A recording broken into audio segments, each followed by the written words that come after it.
তুমি আসো। Select. Next. Select. Reject. Next.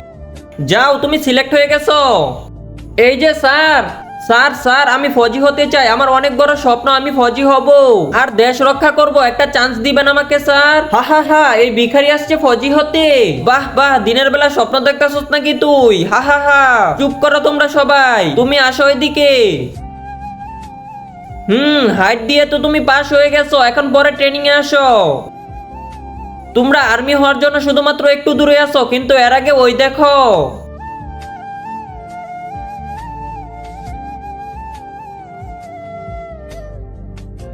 যে এই গরম পাথরের উপর 1 মিনিট দাঁড়িয়ে থাকতে পারবে সেই আর্মিতে সিলেক্ট হয়ে যাবে। চলো মেহের, তুমি এসে পড়ো। না স্যার, আমি এটা করতে পারবো না, এই পাথরগুলো অনেক গরম, আমার পা পুড়ে যাবে। না স্যার, এটা আমার দ্বারা হবে না। তুমি যাও। নেক্সট।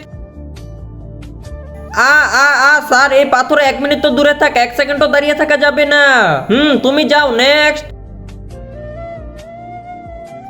স্যার, বাপরে, এটা আমাকে দিয়ে হবে না স্যার, পাথরগুলো অনেক গরম। নেক্সট। তার আগে বন্ধুরা, তোমরা যদি এই দুইটা ছবি পছন্দ করে থাকো তাহলে ভিডিওতে লাইক দিয়ে চ্যানেলটি সাবস্ক্রাইব করে দাও। আর যদি না করো তাহলে বুঝে নেবে তোমরা এই ছবি দুইটা ভালোবাসো না। আর কমেন্ট বক্সে বলে যাও 1 না 2।